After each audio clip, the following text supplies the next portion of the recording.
नमस्कार, आदाब। मैं अनूप सोनी क्राइम पेट्रोल सतर्क के ब्लैक हेडलाइंस अध्याय के आज के एपिसोड में आप सबका स्वागत करता हूं।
कमलेश जी, हमें तो लगा था इस बार आप एएसआई बन ही जाएंगे, लेकिन प्रमोशन मिल गया किसी और।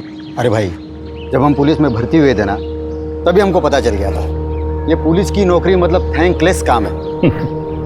हम ऐसा नहीं सोचते हैं। ये एएसआई बनने में जो है रिपोर्ट लिखने का झंझट है। हमारे लिए फील्ड का काम अच्छा है। फील्ड में जाना, लोगों की मदद करना, और उसके बाद ना हम शांति से रिटायर होना चाहते हैं और अपनी बीवी के साथ चैन की जिंदगी काटना चाहते हैं। अरे भाभी जी, बहुत लंबी उम्र है आपकी। अभी कमलेश जी आप ही के बारे में बात कर रहे थे। अच्छा, ये लीजिए आपका टिफिन। इधर रख दो। हाँ, और अंदर रख दो। काहे के लिए परेशान होती हो रोज रोज? हैं, सुबह दे दिया करो ना हमको। सुबह सुबह हम जो टिफिन देते थे आपको, वो तो आप कभी खाते ही नहीं थे। कहते थे कि ठंडा खाया नहीं जाता है, इसलिए गर्मा गर्म लेके आते हैं। तुमको भी रोज काम पे जाना होता है, इतना लंबा आती हो, थक जाती होगी। अरे चिंता मत करो, हम आपसे बहुत जवान हैं। मतलब हम बूढ़े हैं? नहीं, हमने कब कहा कि आप बूढ़े हो गए हो। आप तो हमारे गब्बर है। हम चलते हैं, तुरंत खा लीजिएगा। जी मैम। आप भी लीजिए। अबे मियाँ बीवी की बातें सुनना अच्छी बात नहीं होती। आओ खाना खाते हैं। कमलेश जी, आप हो किस्मत वाले जो आपको इतना प्यार करने वाली पत्नी मिली। बेटा ट्रिक होती है, बीवी के लिए कभी कभी गिफ्ट लाया करो और बाहर ले जाया करो घुमाने के लिए। क्या मजाक मस्ती चलिए, चलने की तैयारी करो। कहाँ चलना है मनीष? मनीष सर, भूल गया? प्रमोशन हो गया है मेरा। जी सर। देख क्या रहे हो, मर्डर केस है। चलो। और चलो चलो चलो।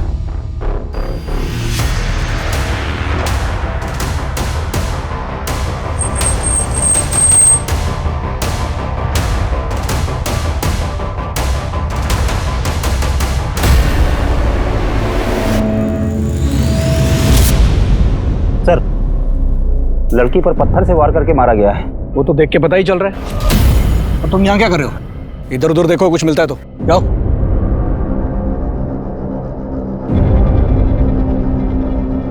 लगता है सर रेप भी हुआ है।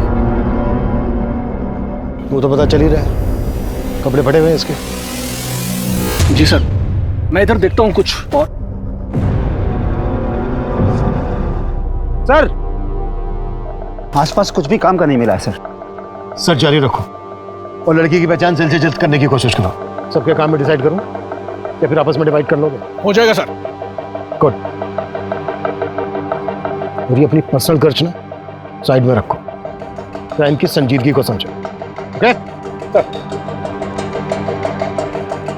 वो लाश मिले 12 घंटे हो चुके थे, लेकिन उसकी पहचान का कोई क्लू नहीं मिला था। ये केस ऐसे रहस्यों में दबा था जो पुलिस की नींद उड़ाने वाले थे।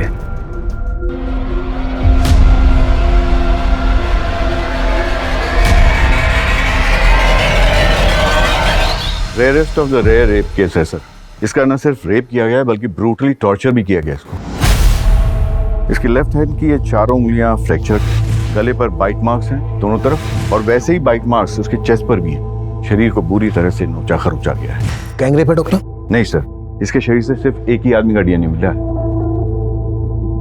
जिस तरह से इसको रेप करके मारा गया उससे तो यही लगता है कि किलर बहुत ही विकृत मान सकता है।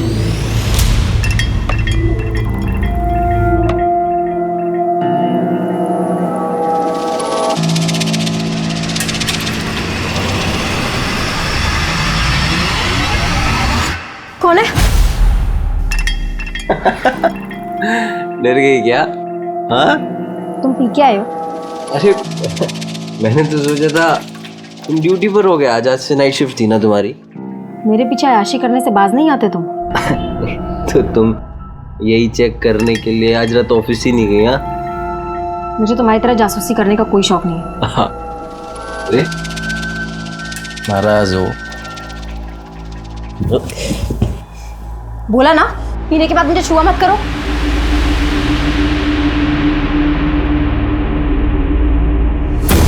समझती क्या है तू अपने आप को? हाँ, अगर इतना ही खलता हूँ तो शादी क्यों की मुझसे? इसीलिए तो पछता रही हूँ। सारी तो अब पछता। विक्रांत, क्या बात है? बड़ी फुर्सत में बैठे हो, कोई काम नहीं है क्या? रितु चाची, आप तो हमारे काम की हालत जानती है। प्रॉपर्टी में इतनी मंदी चल रही है कि सेल्स परचेस कुछ हो ही नहीं रही। अगर ऐसे ही चलता रहा ना तो दुकान का किराया निकालना मुश्किल हो जाएगा।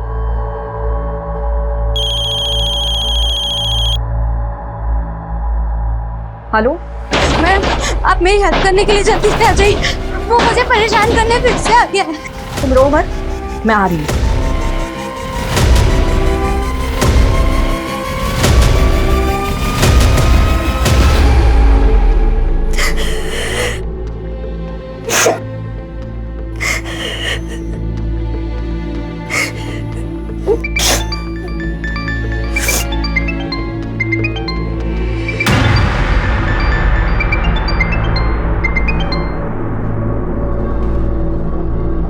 हेलो हेलो सलोनी, बोल क्यों नहीं रही हो?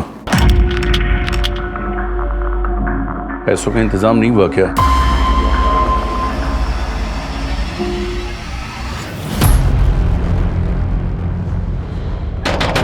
दरवाजा खोलो!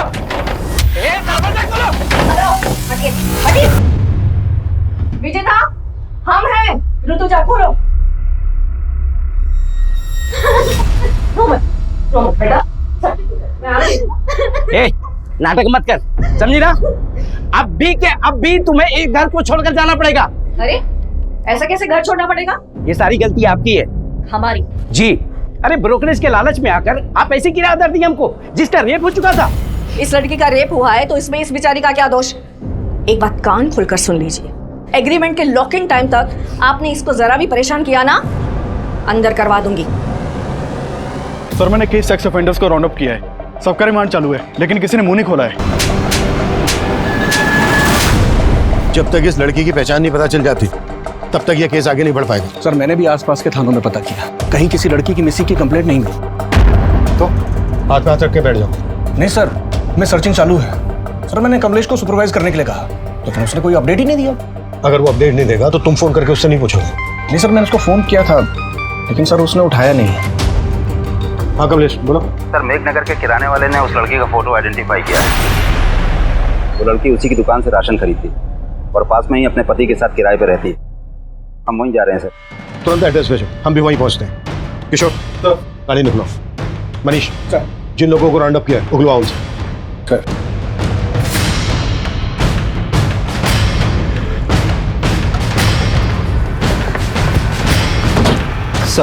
सर, लड़की का नाम आरती है। अपने पति के साथ किराए पर रहती थी यहीं पर। मकान मालिक बगल में ही रहते हैं। ये सर हरिचरण, आरती के मकान मालिक। ताला खोलो। सर, चाबी नहीं है। चाबी मेरे दूसरे घर पे रखी है सर। मैंने लड़के को भेजा है, वो चाबी लेके आता ही होगा। इस लड़की आरती का हस्बैंड कहाँ है? सर, अभी तो कुछ पता नहीं। कई दिनों से यहाँ ताला लगा हुआ था। सर, साहब आए थे तो मैंने विनोद को फोन भी किया था, लेकिन उसका फोन तो बंद आ रहा है। विनोद, ये आरती के हस्बैंड का नाम है? हाँ जी सर। कब से रह रहे थे ये दोनों यहाँ किराए पर? ये तकरीबन 7 महीने हो गए। ये है हमारा सिटिंग एरिया और ये है हमारा घर। पसंद आया तुम्हें?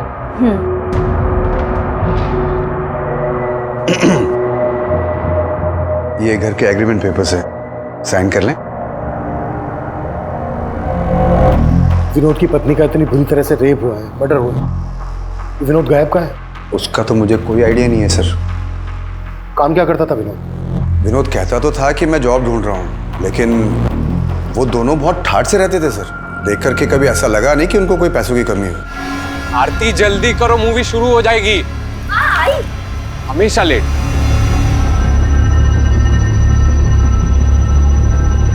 हमेशा कैब से आना जाना, कोई ना कोई फूड डिलीवरी वाला हमेशा गेट पे खड़ा दिखता था। लेकिन सर चौथे पांचवें महीने फिर उन्होंने मेरा किराया नहीं दिया, तो मैंने साफ साफ बोल दिया मेरा मकान खाली कर दो भाई। तो आरती ने एक साथ 6 महीने का किराया मुझे दे दिया। पूरे 6 महीने के? जी। ये चोट कैसे लगी आपको? विनोद से कोई झगड़ा हुआ था क्या? नहीं, वो सर मुझे पूरा यकीन है वो कुछ छुपा रही थी। क्या छुपा रही होगी? Any idea? सर अब आइडिया तो नहीं है, लेकिन उनके रिश्ते अब पहले जैसे नहीं रहे थे। रोज घर से मारपीट की आवाजें आती रहती थी। मुझे पूरा यकीन है कि विनोद आरती पे हाथ उठाने लग गया था। ये कहाँ के रहने वाले थे दोनों? सर वो एग्रीमेंट जो है मेरे पास, उसमें पूरा डिटेल एड्रेस मिल जाएगा सर उनका। एग्रीमेंट से सारी डिटेल्स ले लो, एड्रेस, दोनों के फोन नंबर। सर चाबी।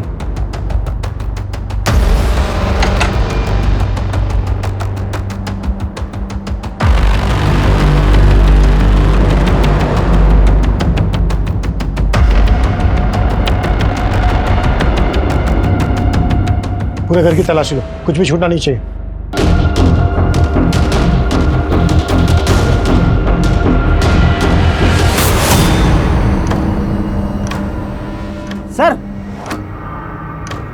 सर कहीं ऐसा तो नहीं कि आरती के पति ने उसका यहाँ पर मर्डर किया हो और फिर लाश जंगल में ले जाके डंप कर दी? लेकिन लड़की के साथ इतना ब्रूटल रेप हुआ, वो यही हुआ होगा। किशोर, ये ब्लड सैंपल फोरेंसिक को भिजवा, पता करो कि ये ब्लड आरती का ही है। गुड जॉब कमलेश, तुमने काफी जल्दी लड़की की पहचान पता कर ली। सर ये एग्रीमेंट आरती के पति विनोद के नेटिव एड्रेस का। हो सकता है विनोद यहीं जाकर छुपा हो, चल के पता करते हैं। किशोर, तुम आरती और विनोद के बारे में पता करो, क्या वाकई में उनका रिश्ता इस हद तक पहुंच गया था कि विनोद ने अपनी पत्नी के साथ इतनी बुरी तरह से रेप किया, मर्डर किया, या फिर कहानी कुछ और है?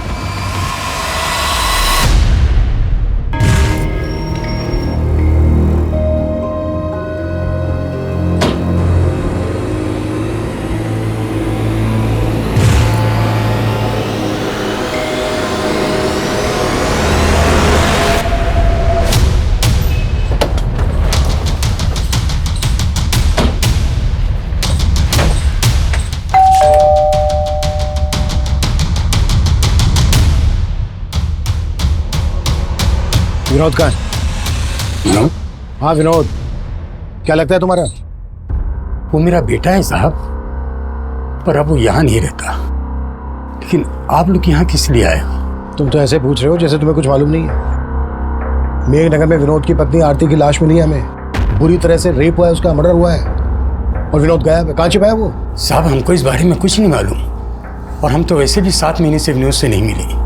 असल में विनोद और आरती भाग कर शादी किए थे, और तुम इस शादी के खिलाफ थे। कहीं ऐसा तो नहीं है किसी बात का बदला लिया आरती से? नहीं साहब, मैं बता चुका हूँ आपको कि हम नहीं जानते कि आरती और विनोद कहाँ रहते थे। आरती के घर वाले कहाँ रहते हैं? क्या हमारी बेटी के साथ? किसने किया ये सब हमारी बेटी के साथ? उस विनोद के अलावा कौन होगा पापा? शक तो हमें भी विनोद पर ही है। आप लोगों को सच में नहीं मालूम था कि वो दोनों कहाँ रह रहे थे? क्या फिर आप लोग हमसे कुछ छुपा रहे हैं? हम आपसे क्या छुपाएंगे साहब, हम तो खुद पिछले 7 महीनों से बेटे का शक्ल देखने को तरस गए थे। उसने आरती को इतना बर्ग लाया था कि हमारी बेटी यहाँ से अपनी माँ के सारे गहने, रुपए, पैसे लेके उसके साथ भाग गई थी साहब। अब जब हमारी बेटी से उसका मन भर गया होगा तो उसने उसका ये हाल किया।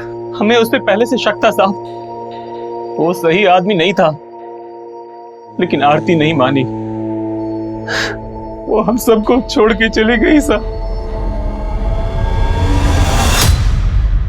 सर, आरती और विनोद, हम दोनों के घर वालों का भरोसा नहीं कर सकते। ऑनर किलिंग का भी एंगल हो सकता है। उससे लगता नहीं है कि आरती के घर वालों का हाथ होगा। हो सकता है विनोद के घर वाले इसमें इन्वॉल्व हो। फिर भी दोनों फैमिलीज की एक्टिविटीज पे नजर रखो और विनोद के घर वालों के फोन नंबर सर्विलेंस पे डाल दो। शायद विनोद अपने घर वालों से कांटेक्ट करने की कोशिश करें। Yes sir.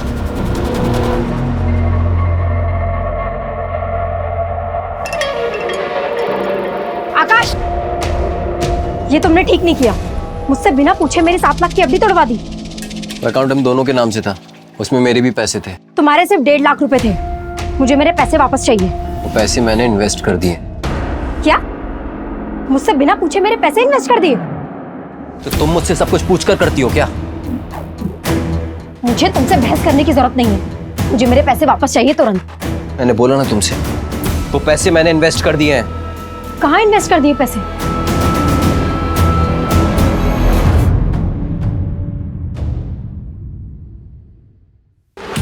सुनो, तुम जल्दी से छुप जाओ, कहीं भी जल्दी करो, छुप जाओ।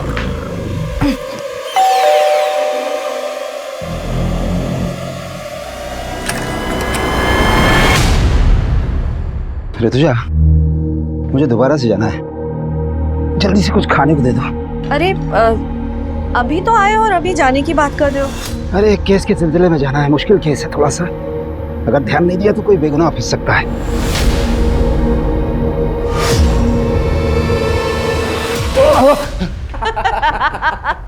देखा मम्मी, पुलिस वाले भी डरते हैं। आप डर गए ना पापा? लेकिन अचानक हॉस्टल से तू यहाँ पर कैसे आ गया? अरे पूरे 3 महीने बाद आया है और ये मंडे फिर से चला जाएगा। हाँ वो सब तो ठीक है, लेकिन तेरी पढ़ाई ठीक चल रही है ना? पापा आप तो पढ़ाई की बात मत करो ना, हम आप ही का वेट कर रहे थे। बहुत जोरों की भूख लगी है, मम्मी खाना खिलाओ ना। चलो चलो, मुझे भी जाना है।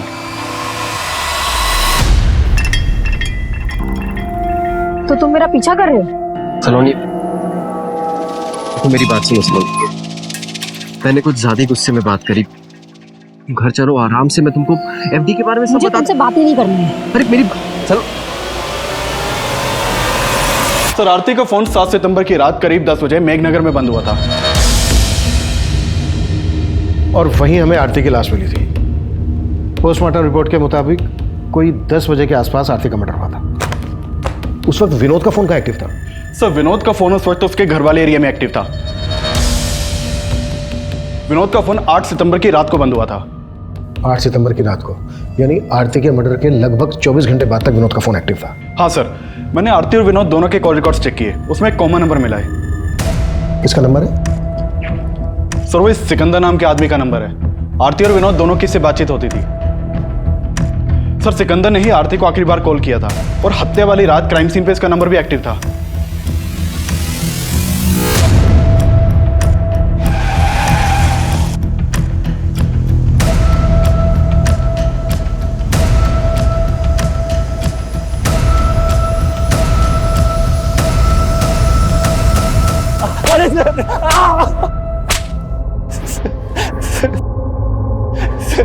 सर मैं सच कह रहा हूँ, मैंने आरती के साथ कुछ नहीं किया। जहां आरती का मर्डर हुआ वहां तेरा फोन एक्टिव था। अब ये बोल, विनोद भी तेरे साथ मिला हुआ है? क्या तूने विनोद को गायब किया? सर, मैं विनोद से मिला हुआ नहीं हूँ और मैं भला विनोद को क्यों गायब करूंगा? लेकिन सर, जब लास्ट टाइम मुझे विनोद मिला था तो वो आरती को लेकर बहुत परेशान था। विनोद, मैंने आरती को कल रात मेघनगर क्रॉसिंग पर ड्रॉप किया था। मैं खुद हैरान हूँ कि वो अब तक घर क्यों नहीं पहुंची। तो आरती है कहाँ? वो विनोद बहुत डरा हुआ था सर, उसके माथे पर चोट भी लगी थी। कैसे लगी थी चोट? ये तो उसने बताया नहीं, शायद कुछ छुपा रहा था। लेकिन सर, लगता है कि आरती को लेकर कोई झगड़ा हुआ होगा। ये कहानी सुना के भटका रहा है हमें। सर मैं सच बता रहा हूँ, मैंने कुछ नहीं किया। विनोद और आरती इतने फोन क्यों करते थे तुझे? सर, वो विनोद मेरे गैराज में जॉब करता था। माना, विनोद तेरे गैराज में जॉब करता था इसलिए तुझे फोन करता था, और उसकी पत्नी आरती क्यों फोन करती थी तुझे? सर, वो भी जॉब ढूंढ रही थी और विनोद ने ही मुझे उससे मिलवाया था। सर, ये मेरी वाइफ है आरती,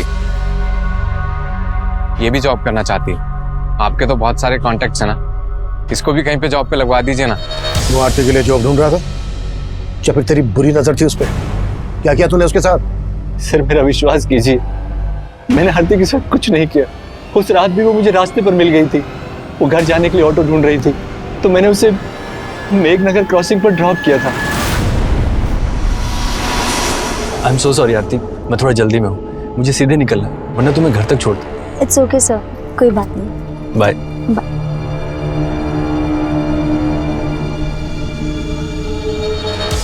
उसके बाद क्या हुआ मुझे कुछ नहीं पता सर। ये कहानी बनाना बंद कर, 5 मिनट के बाद सब होगा। साले सर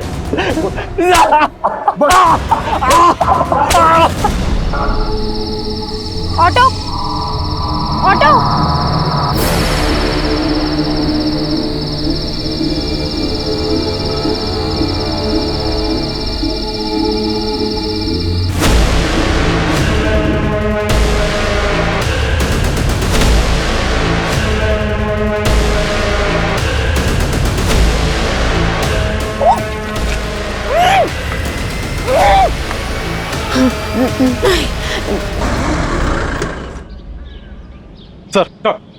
सर सिकंदर को बहुत तोड़ा लेकिन वो कुछ उगला नहीं।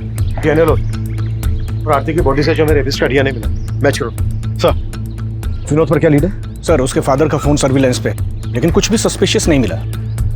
हो सकता है विनोद कहाँ गायब है ये सिकंदर जानता हो। एक काम करो, सिकंदर को जाने दो और नजर रखो उस पर। सर। मनीष सर, सिकंदर बोल रहा था कि जब विनोद उसके पास आरती को पूछने आया था तो विनोद के सर पे चोट लगी। आरती के घर से जो हमें ब्लड मिला है चेक किया, आरती का ही है। सर वो कमलेश देख। सर मैं देख। बेटर। सर ब्लड की फॉरेंसिक रिपोर्ट आ गई है। आरती के घर जो खून के धब्बे मिले थे वो आरती के ब्लड ग्रुप से मैच नहीं कर रहे हैं। विनोद पर क्या रिपोर्ट है? सर विनोद की तो कोई लीड नहीं मिली, लेकिन मैंने आरती के घर वालों की एक्टिविटीज चेक की। जिस दिन आरती की हत्या हुई थी उस दिन आरती के फादर और उसका भाई, इन दोनों का फोन आरती के घर वाले एरिया में एक्टिव था। यानी कि उस दिन मेघनगर आए थे और इन्होंने हमसे झूठ बोला कि इनको मालूम नहीं था आरती और विनोद कहाँ रहते। एक टीम भेजो दोनों को उठाने के लिए। सर कंट्रोल रूम से फोन आया था, जैविकपुरा में एक और लड़की की लाश मिली है।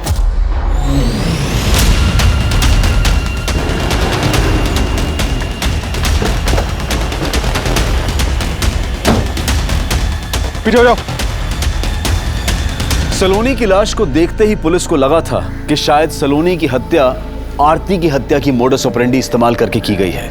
आरती की तरह सलोनी के साथ भी दुष्कर्म किया गया था और फिर उसे पत्थर से कुचलकर मार दिया गया था। सलोनी का पति आकाश भी शक के घेरे में था और पुलिस सलोनी और आकाश से जुड़ी हर जानकारी जुटा रही थी। वहीं आरती के केस में आरती के पिता और भाई की भूमिका भी संदिग्ध नजर आ रही थी। तुम दोनों ने बोला था कि तुम दोनों को पता नहीं था कि विनोद और आरती कहाँ रहते थे। 7 सितंबर को तुम दोनों मेघनगर में थे जहां आरती रहती थी।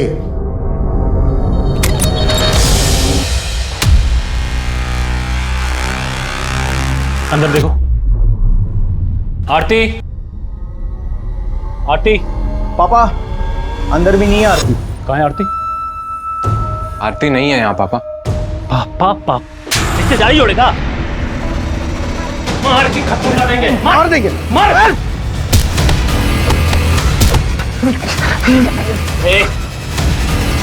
कहाँ है हमारी बेटी? मुझे नहीं मालूम है। ये नहीं मानेगा ये। फोन कहाँ है इसका? आरती का नंबर होगा। आरती तू कहाँ है बेटा? पापा। आरती, आरती बता। साले हम लोग घबरा गए थे और हम दोनों वहां से चले गए थे साहब। ऐसे नहीं उगलेंगे दोनों। कटस! इन पैसे भरोसा नहीं कर सकते। इनका भी डीएनए लो और रेपिस्ट के डीएनए से मैच करवाओ। हाँ मनीष बोलो। सर ये सलोनी और आकाश की आपस में बनती नहीं थी। पड़ोसियों ने कहा कि वो आपस में काफी झगड़ा करते थे और उसी की एक कुलीग ने कहा कि वो तो अपने पति से डाइवोर्स लेने तक की बातें कर रही थी। सर ये क्या बोल रहे हैं आप? सर झगड़े किन मियां बीवी के बीच में नहीं होते। ड्रामा बंद करिए। सब पता है हमें। सलोनी की हत्या से 3 दिन पहले तूने तेरी और सलोनी की 7 लाख की एफडी तोड़वाई थी। और क्या क्या किया तूने अब ये तो हमें बता। सर मैं सच कह रहा हूँ, मैंने कुछ नहीं किया। जरूर इस सब में उसके चाचा का हाथ है। वो उससे 12 लाख रुपए मांगकर उसको टॉर्चर कर रहे थे सर। क्या? जी सर। सलोनी के पेरेंट्स की डेथ के बाद सलोनी के चाचा ने उसके घर पर कब्जा कर लिया था और उसे 12 लाख की मांग कर रहे थे कि अगर वो 12 लाख रुपए दे दे तो वो घर छोड़ देंगे। और सलोनी पैसा देने के लिए तैयार भी हो गई थी, इसलिए मैंने वो एफडी तोड़वाई थी सर। मुझे तुमसे बहस करने की जरूरत नहीं है। मुझे मेरे पैसे वापस चाहिए तुरंत। मैंने बोला ना तुमसे, वो पैसे मैंने इन्वेस्ट कर दिए हैं। देखो आकाश, प्लीज मुझे मेरे पैसे वापस कर दो। मुझे चाचा को 12 लाख रुपए का इंतजाम करके देना है। वो तुम्हारा अपना घर है, अपने घर के लिए तुम 12 लाख क्यों दोगी? वो पैसे तो मैंने बचा लिए, लेकिन बाद में मैंने चेक किया तो घर से सलोनी के गहने गायब थे। घर से सलोनी के गहने गायब और ये बात तू हमें अब बता रहा है? सर मैंने कल रात में ही चेक किया था। अरे ऋतुजा जी, आइए आइए। दरअसल हम आप ही के बारे में इनसे बात कर रहे थे। अच्छा, हाय विष्णु, नमस्ते, बैठिए। Nice to meet you. वैसे विक्रांत भाई आपके बारे में बड़ी तारीफ कर रहे थे। अच्छा, दरअसल वो अपना दफ्तरगंज वाला एरिया है ना, वहाँ की जमीन इन्हें पसंद है, खरीदना चाहते हैं। बस इनकी एक छोटी सी डिमांड है। डिमांड? जी, और वो डिमांड सिर्फ आप ही पूरी कर सकती हैं। लेकिन आपकी डिमांड क्या है?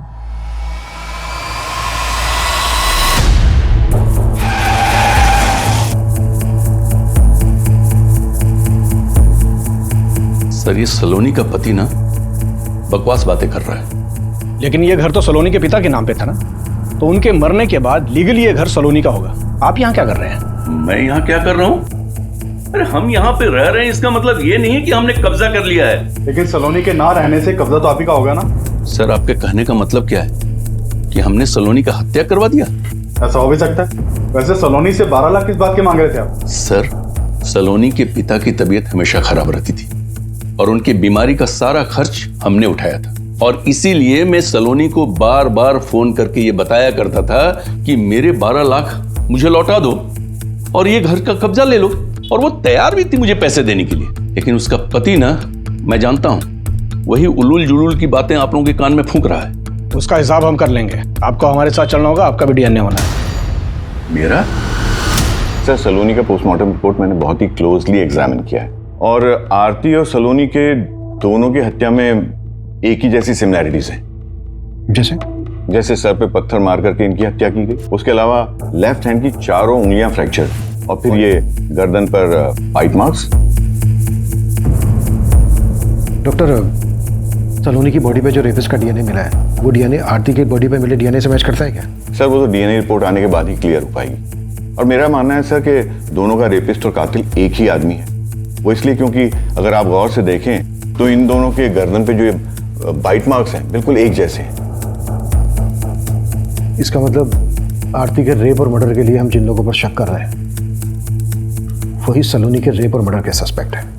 कमलेश सर, चेक करो, ये आरती और सलोनी एक दूसरे को जानती थी क्या? इन दोनों में कुछ कॉमन कनेक्शन है क्या? काफी कोशिशों के बावजूद पुलिस को सलोनी और आरती के बीच में कोई कॉमन कनेक्शन नहीं मिल रहा था, लेकिन यह साफ लग रहा था कि इन दोनों लड़कियों के साथ दुष्कर्म करने वाला और उनकी हत्या करने वाला आदमी एक ही था। देखते ही देखते इन दोनों केसेस ने पूरे क्षेत्र में हड़कंप मचा दिया। विमेन सेफ्टी को लेकर पुलिस पर सवाल उठने लगे, और इसी दौरान कुछ ऐसा हुआ जिसने पुलिस को फिर से हैरान कर दिया। कमलेश, कहां था तू? ये टाइम है आने का? रो क्यों रहा है? मनीष, क्या हुआ? ऋतुजा का कुछ पता नहीं चल रहा है यार। हमारी पत्नी कल रात से गायब कैसे? कमलेश, कुछ मालूम नहीं चल रहा है सर। रोज की तरह रात को घर पहुंचा तो ऋतुजा घर पर नहीं थी सर। नॉर्मली 6-7 बजे तक घर पहुंच जाती है। इधर हमने इंतजार किया लेकिन वो आई नहीं। फिर हमने उसके पार्टनर विक्रांत को फोन लगाया सर। विक्रांत, ऋतुजा अभी तक घर नहीं पहुंची है, तुमसे कुछ बोल के गई है क्या? वो तो शाम को 5:30-6 बजे के आसपास ही दुकान से निकल गई है। सर, रात भर ढूंढते रहे लेकिन कुछ। कमलेश, ये बात तुमने हमें रात ही क्यों नहीं बताई? सर, हमें लग रहा था कि मिल जाएगी, लेकिन अब कुछ समझ में नहीं आ रहा है सर। कमलेश, हिम्मत रखो, हम ढूंढ लेंगे तुम्हारी पत्नी ऋतुजा को। सर,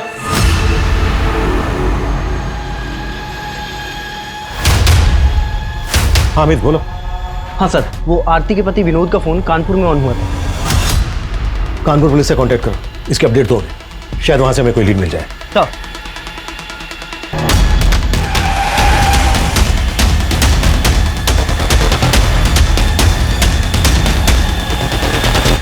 ऋतुजा जी को लेकर मैं खुद परेशान हूं सर। मुझे समझ में नहीं आ रहा कि वो कल रात घर क्यों नहीं गई। कल ऋतुजा जी कितने बजे निकली थी यहाँ से? करीब 5:30 बजे। विक्रांत, वो राजीव नगर वाला घर अगले महीने खाली हो रहा है, तो उसके लिए किराएदार ढूंढना है। हम चलते हैं, बाकी की बात सुबह करेंगे। और उन्होंने आपको बताया था कि वो कहाँ जा रही हैं? नहीं सर, बताया तो नहीं था, लेकिन मुझे तो लगा कि वो घर ही गई होंगी। आपको किसी पे शक है? शक तो नहीं है सर, लेकिन हाँ, एक बात थी जो मैं कमलेश जी को फोन पे बताना भूल गया। कैसी बात? सर, कल एक विष्णु नाम का आदमी आया था। हमारा दफ्तरगंज वाला एरिया है, वहां की जमीन खरीदनी थी उसे, लेकिन उसकी एक डिमांड थी जो ऋतुजा जी को पसंद नहीं आई। आपकी डिमांड क्या है? एक्चुअली ऋतुजा जी, वो जो जमीन है उसके एकदम पास एक छोटी सी जमीन का टुकड़ा है जहाँ पे कुछ झुग्गी झोपड़ियाँ भी हैं। मैं चाहता हूँ कि वो जमीन का टुकड़ा हमें मिले। वो जमीन उन आदिवासियों की है, आपको कैसे मिल सकती है? तो उनको कुछ पैसे दे देंगे ना, इसमें कौन सी बड़ी बात है। देखिए, हमें वो जमीन का टुकड़ा चाहिए और हम जानते हैं कि वो काम सिर्फ आप करवा सकती हैं। वैसे भी आपके पति तो... उठ जाइए, उठ जाइए और निकलिए यहाँ से। आप बदतमीजी कर रही हैं। तो क्या हाथ उठा के बात करें? ऋतुजा जी ने जिस तरह उसे भगा दिया, हो सकता है उसी ने उसका बदला लिया हो। कौन था ये आदमी? इसका कुछ नाम एड्रेस मालूम है आपको? हाँ सर, बताएं। सर, कमलेश जी की बीवी ऋतुजा का फोन कल रात हरिनगर एरिया में बंद हुआ था। कमलेश से पूछो कि हरिनगर में उसकी जान पहचान वाला कोई रहता है क्या? सर, हमने कमलेश जी से बात की है। उनका कहना है कि वहाँ उनका ऐसा कोई भी नहीं रहता जहाँ ऋतुजा जा सके। तो पूरे हरिनगर में अच्छे से पूछताछ करो। सर, एक तरफ हेड कांस्टेबल कमलेश की पत्नी ऋतुजा की तलाश की जा रही थी, तो विनोद को भी एक प्राइम सस्पेक्ट मानकर ढूंढा जा रहा था। दोनों क्राइम सीन्स के एरिया के आसपास मौजूद कई सीसीटीवी फुटेजेस को लगातार खंगाला जा रहा था। वहीं ऋतुजा के पार्टनर विक्रांत के बयान के आधार पर अब विष्णु बिष्ट को भी तलब किया गया। सर, ऋतुजा जी ने जब मना किया तो मैंने बात वहीं खत्म कर दी। बात खत्म नहीं हुई। ऋतुजा ने जलील करके निकाला था तुझे, बुरा तो लगा? सर, लगा था, लेकिन मैं वहां पे अपनी मर्जी से नहीं गया था। मुझे विक्रांत ने फोन करके बुलाया था। विक्रांत ने? जी। उन्होंने कहा था कि ऋतुजा मेरा काम करवा देगी, लेकिन उसने तो उसके मुंह के सामने ही मना कर दिया। फिर मैं वहां से चला गया। सर, हरिनगर के जंगल में कमलेश की बीवी ऋतुजा की लाश मिली है।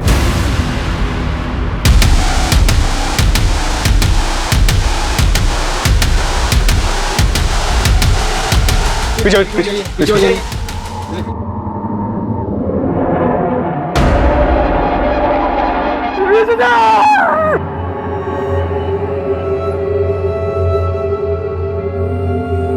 हमने कब कहा कि आप बूढ़े हो गए हो?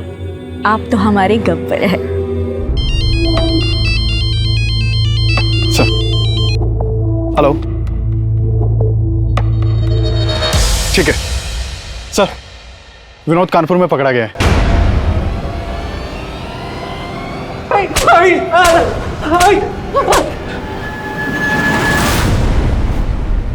सर, मैं आरती से बहुत प्यार करता था। मैंने कुछ नहीं किया है। फिर भागा क्यों था? सर, मैं डर गया था। उस दिन जब आरती के घर वाले आए तो उन्होंने मुझे बहुत मारा। तब तो हम वहाँ से चले गए थे, लेकिन उस रात आरती घर पर नहीं आई। और फिर आरती की हत्या की खबर पढ़ के मैं बहुत डर गया था सर। डर गया था? अगर डर गया था तूने कुछ नहीं किया तो डरने की क्या जरूरत है? सर, मुझसे गलती हो। पैसों की तंगी में मैंने आरती की लाइफ बर्बाद कर दी। पैसे की तंगी? तो कहना क्या चाहता है? सर, मैं चाहता था कि आरती की जॉब लग जाए, लेकिन सिक्का ने मुझसे कहा कि अगर मैं आरती को उसके साथ... वो तुम्हें समझ में आ रहा है? तुम क्या बोल रहे हो? आरती, समझने की कोशिश करो। 3 महीने से किराया नहीं दिया है, कुछ नहीं बचा है हमारे पास। और आरती, अगर तुम नहीं मानी ना तो मकान मालिक हमें घर से बाहर निकाल देगा। तुम ये कहना चाहते हो कि मैं चंद पैसों... आरती, चंद पैसे नहीं है, जरूरत है हमारी अभी। तो क्या करें, घर चले जाएं? एक्सेप्ट करेंगे वो? मार डालेंगे आरती हमें। आरती, जब तक मुझे कुछ अच्छा काम नहीं मिलता तब तक कर लेते हैं ना।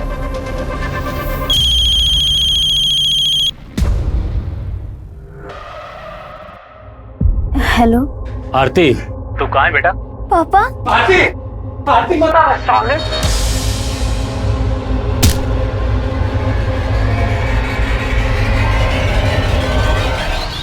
तो जब मुझे पता चला कि आरती के साथ इतना सब कुछ हुआ है तो मेरा शक सीधा सिकंदर पर ही गया। लेकिन अगर मैं आपको उसके बारे में बताता मुझे ये भी बताना पड़ता कि आरती को वहां पर क्यों भेजता था। अपनी बीवी से धंधा करवाता है और बोलता है भरोसा करो। तोड़ साले को। सर सर सर सर मैं मानता हूँ कि मैं आरती के साथ रिश्ता रख के विनोद को पैसे देता था, लेकिन सर उस रात मैंने आरती को मेघनगर क्रॉसिंग पे ड्रॉप कर दिया था।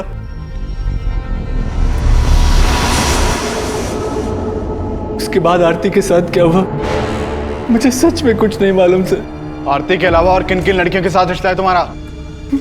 बहुत सी लड़कियों के साथ, लेकिन सर मैंने किसी को मारा नहीं। सच। ये सलोनी है, इसके साथ भी तुम्हारा रिश्ता था? नहीं सर, मैं इसे नहीं जानता। कमलेश, तुम्हें विक्रांत पर शक नहीं है? नहीं सर, ऋतुजा ने कभी विक्रांत के बारे में ऐसा कुछ बताया नहीं। विष्णु ने हमें बताया कि उसने विक्रांत के कहने पर ही दफ्तरगंज की ट्रैवल एरिया वाली जमीन खाली करवा के खरीदने की डिमांड रखी थी। हो सकता है ऋतुजा का मना करना विक्रांत को बुरा लगा हो और विक्रांत ने ही ऋतुजा का रेप और मर्डर किया हो, बाकी दोनों मर्डर्स का एमओ इस्तेमाल कर। हमारी तो कुछ समझ में नहीं आ रहा है सर।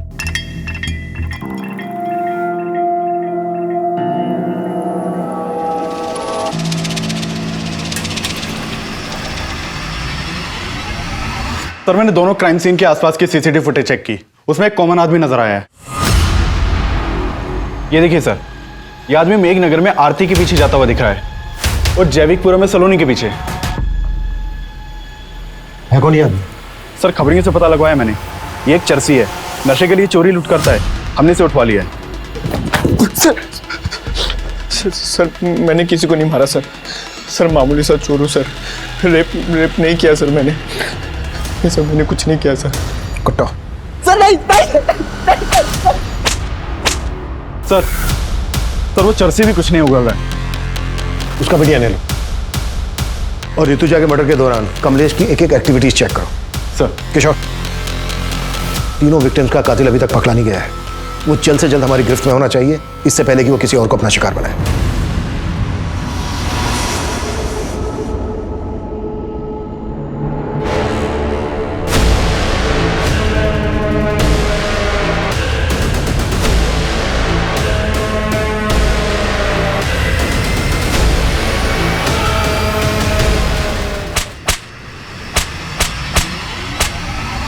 सर वो दोनों लड़के को सर मैंने ही मारा है सर।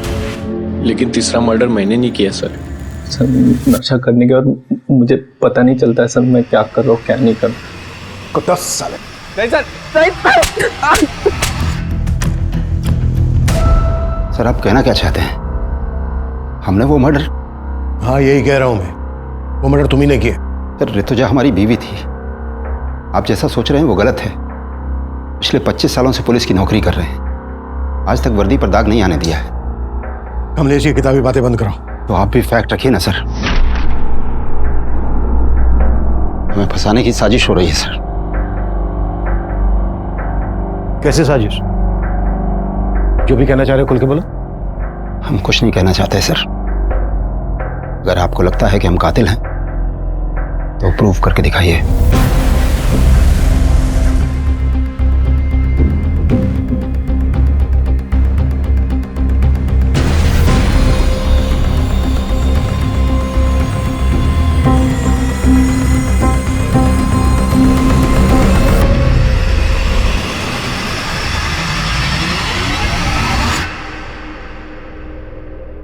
हेलो डॉक्टर, ऋतुजा की पोस्टमार्टम रिपोर्ट का क्या स्टेटस है?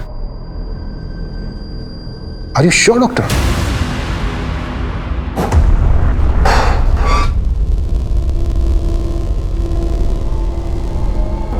सर क्या है ये सब? इतने सालों काम करने की तुम प्रूव करने की बात कर रहे थे ना, अब हम प्रूफ के साथ आए हैं। कहना क्या चाहते हैं आप? वो ये कि तुम्हारी पत्नी ऋतुजा की बॉडी पे जो खरोंच के निशान मिले हैं वो आरती और सलोनी की बॉडी पे मिले खरोंच के निशान के जैसे तो हैं, लेकिन एक ही आदमी ने नहीं बनाए। हाँ, कुछ समझा नहीं। ऋतुजा की बॉडी पर खरोंच के निशान पर्पसली बनाए गए। आरती और सलोनी की बॉडी पर जो खरोंच के निशान मिले हैं वो तब बने जब वो जिंदा थी। अभी बात हुई मेरी डॉक्टर से, डॉक्टर का कहना है कि ऋतुजा के गले पे जो बाइट मार्क है वो आरती और सलोनी के गले पे मिले बाइट मार्क से बिल्कुल अलग है, मतलब अलग आदमी का है। डॉक्टर ने यह भी बताया कि ऋतुजा का रेप नहीं हुआ था, जबकि आरती और सलोनी का रेप हुआ था।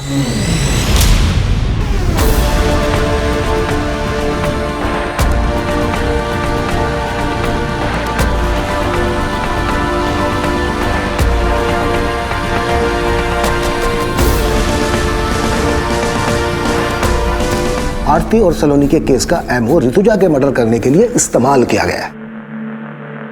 अब सवाल यह बनता है कि आरती और सलोनी के केस के एमओ की बारीकी हमारी टीम और पोस्टमार्टम डॉक्टर के अलावा किसी और को तो मालूम नहीं थी। हमने ना ही किसी अखबार में दिया, ना ही सोशल साइट पर। यह एमओ कुछ ज्यादा ही परफेक्टली इस्तेमाल किया गया, इसलिए हमें तुम पर शक हुआ। और हमने जब तुम्हारे घर पे नजर रखी तो हमें कलसी नाम की लड़की के बारे में पता चला। रिश्तेदार है ना तुम्हारी। हमने कलसी और तुम्हारे बेटे सरंत दोनों को उठवा लिया। सर, हम और सारंत एक दूसरे को बचपन से जानते हैं। हम अपनी सारी प्रॉब्लम्स हमेशा सारंत के साथ ही शेयर करते थे और हमें पता ही नहीं चला कि हम कब एक दूसरे के करीब आ गए। तुम दोनों तो कजन हो ना, फिर भी। सर, हमसे एक बार भूल हो गई थी। हमने सोचा दोबारा ऐसा नहीं करेंगे, लेकिन ऐसा नहीं हो पाया सर। मैं उस वीकेंड पे हॉस्टल से सीधा घर पे आया था और मम्मी पापा की एब्सेंस में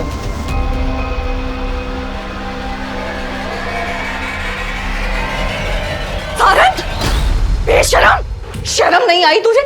हाँ, कजिन हो तुम उसकी, बड़ी बहन हो।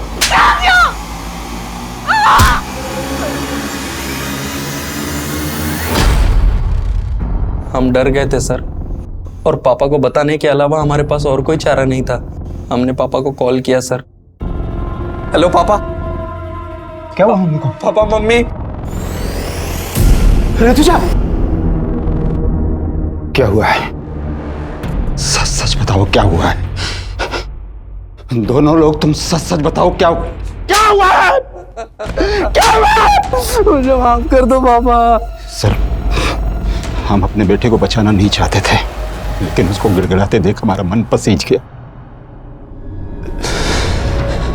सोचा कि ऋतुजा को तो खो ही चुका हूं, और अब बेटे।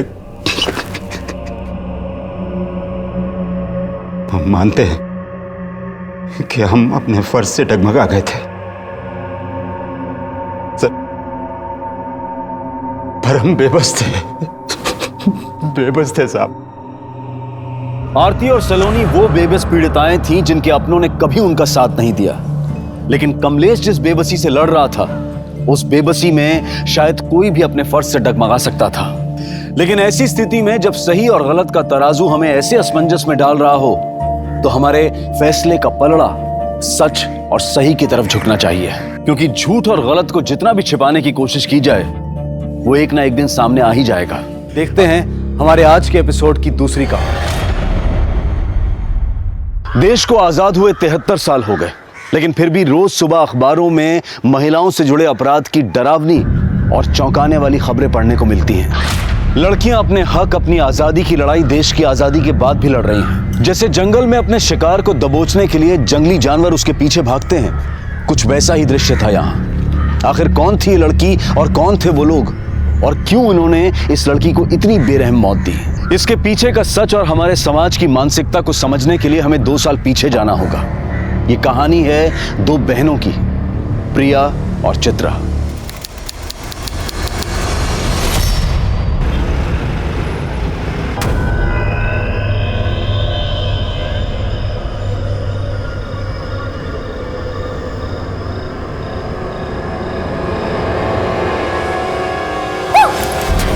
किसका वीडियो देख रही है ताई? जीजू का वीडियो? नहीं नहीं कुछ नहीं। रुक रुक रुक रुक रुक। अरे देख, तेरी आंखों के नीचे डार्क सर्कल्स। लगता है जीजू तुझे पूरी रात सोने नहीं देते। चल ये सारी बातें छोड़, वैसे आज तक तेरे और जीजू के बीच में क्या क्या हुआ है? अरे बता ना ताई, बता ना। प्रिया, सच बताऊं? हाँ बता। इधर आ मेरे साथ। तेरे जीजू और मेरे बीच आज तक कुछ भी नहीं हुआ है, बल्कि वो तो रात भर कमरे में आते ही नहीं है। अकेली कमरे में सोती हूँ। ताई देख, तू बुरा मत मान, मुझे ना जीजू का बर्ताव थोड़ा ठीक नहीं लग रहा। हो सकता है उनका कोई अफेयर हो। तू ना जीजू पे नजर रख।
किसने कहा दवाने के लिए?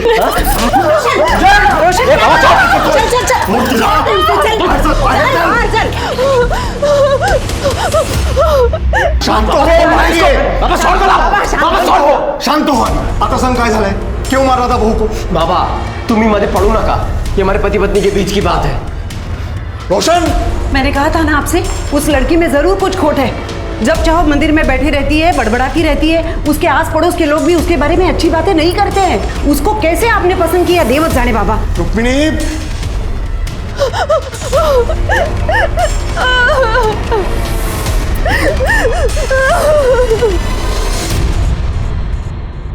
वहिनी, भाजी आणली बाजारातून. भाजी आणली.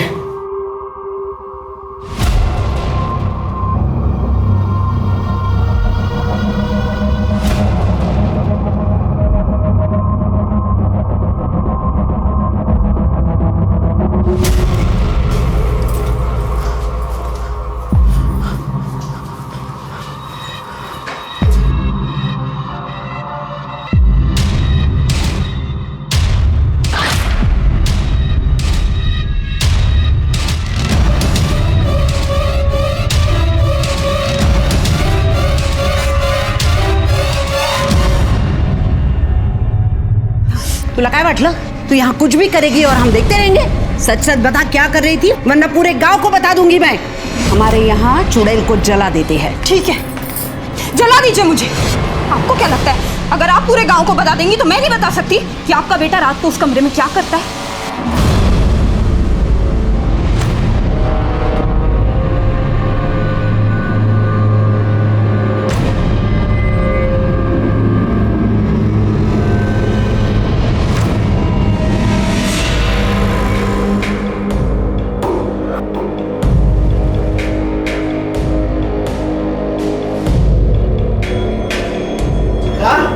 चित्रा, कहाँ गई थी तू? चित्रा, कहाँ गई थी?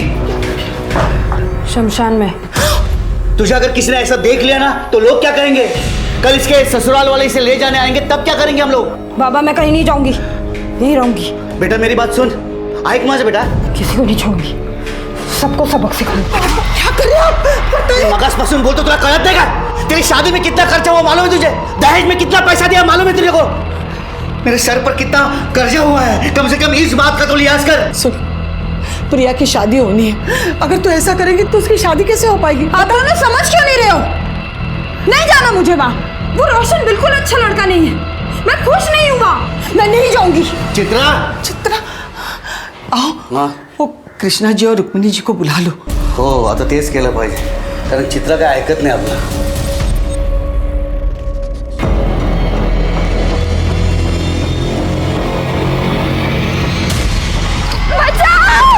अबे रुक, पकड़ उसे, रुक.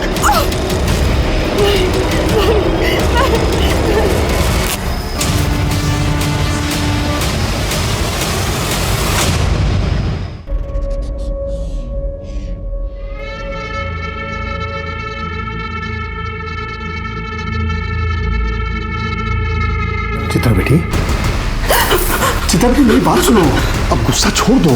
छोड़ दो मुझे, छूना नहीं। क्या हुआ चित्रा बेटा, सुनो। छोड़ो मुझे। क्या कर रही हो तुम? क्या कर रही हो तुम? चित्रा, ये क्या है ये?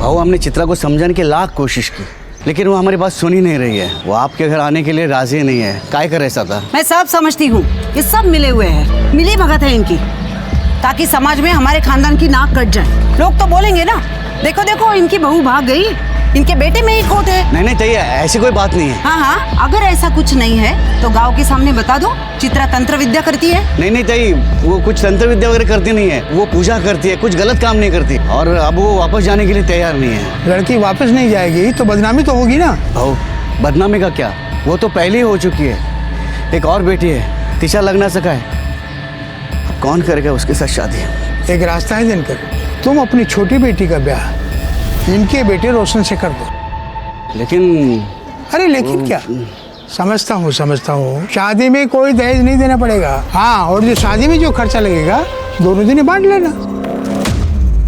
क्यों? सही बात, सही बात।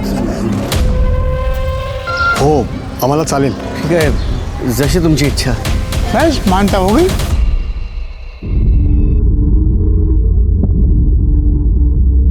प्रिया, तू सच में रोशन से शादी करने जा रही है? प्रिया मेरी बात सुन, रोशन अच्छा लड़का नहीं है, तू वहां खुश नहीं रहेगी। वो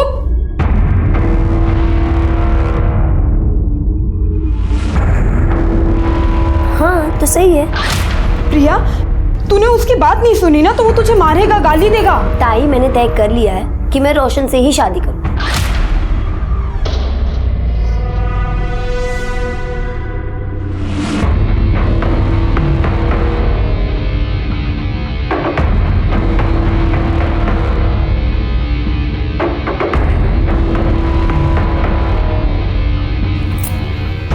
क्या कर रही है तू? चुप रह। और ऐसे रोज एक चुटकी बबूल पानी में मिलाकर पीना, हाँ? इससे वो तुझे मार नहीं पाएगा। क्या बोल रही है ताई? हंसती क्या है? हाँ, जो कह रही हूँ ना वो सुन, और ये रख। ठीक है ताई। हंसती है।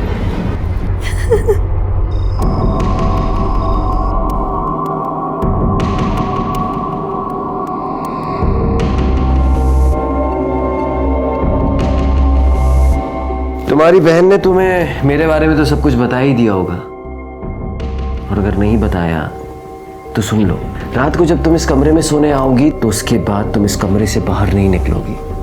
सुबह तक तुम कुछ देखोगी या तुम कुछ सुनोगी, और अगर ये सब कुछ तुम ठीक तरीके से करती हो तो तुम्हें कोई परेशानी नहीं होगी।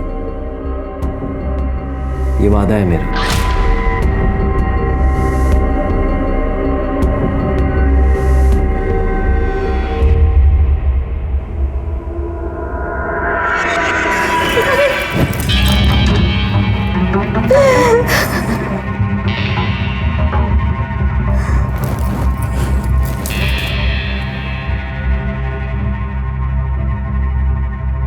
चिंता मत करो, मैं कल भी तुम्हारी थी, आज भी तुम्हारी हूँ, और कल भी तुम्हारी ही रहूंगी।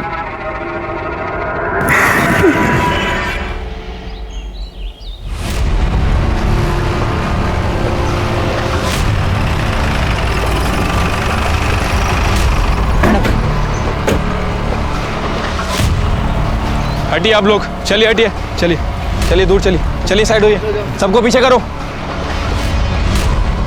23-24 साल की लगती है मैडम, बॉडी को आधा जलाया गया है, हो सकता है कि रेप भी किया गया। फिर इसे पूरी तरह से क्यों नहीं जलाया, या फिर आइडेंटिटी छुपाने की कोशिश की है? किसी ने कुछ देखा है? नहीं मैडम। शिरके, इस पूरे इलाके में बस एक ही घर है। किसका घर है ये? मेरा घर है मैडम, मैंने आपको फोन करके बुलाया। अच्छा, क्या देखा आपने? सुबह उठकर मैं इधर से जा रहा था, तभी मैंने लाश देखी। सुबह देर रात कुछ गड़बड़ फील हुई आपको? हाँ मैडम, कल रात को मैं पेशाब के लिए बाहर आया था, तभी मैंने गोली चलने की आवाज सुनी। मुझे लगा विद्रोही आ गए, इसके लिए मैं डर के अंदर भागा। मतलब ये विद्रोहियों का काम है? नहीं, मुझे नहीं लगता है विद्रोहियों का काम है। अगर विद्रोही इस लड़की के साथ कुछ गलत करते तो इस तरह से बॉडी आधी जलाकर नहीं छोड़ देते। इसकी आइडेंटिटी छुपाने की कोशिश नहीं करते। ये किसी और का काम है। एक काम करो, आसपास अगर चेक करा, फॉरेंसिक टीम को बुलाओ और बॉडी पोस्टमार्टम के लिए भेजो। ठीक है मैम।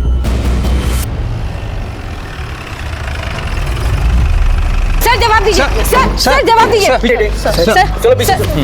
सर ये कहीं एक और रेप केस तो नहीं? शहर इतना असुरक्षित क्यों होता जा रहा है? आखिर पुलिस कुछ कर क्यों नहीं रही है? जवाब दीजिए सर। देखिए, इस केस की जांच के लिए मुझे अभी भेजा गया है।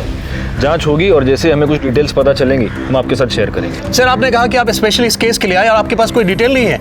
इसे आपकी लापरवाही समझे या कोई कैजुअल एटीट्यूड? ये इतना बड़ा केस हुआ, आपको कैजुअल लगता है? कैजुअल लगता है आपको? आप लोग अपना काम कीजिए, मुझे अपना काम करने दीजिए। चलिए हटिए। सर जवाब दीजिए। सर जवाब दीजिए। जनता की सुरक्षा करने वाले इतने लापरवाह क्यों हो चुके हैं? ये सवाल बहुत जरूरी हो चुका है। बॉडी की पहचान हुई? नहीं सर, बॉडी का चेहरा बहुत बुरी तरह से जल चुका है और बॉडी पर ऐसा कोई निशान नहीं है जिससे उसकी शिनाख्त हो सके।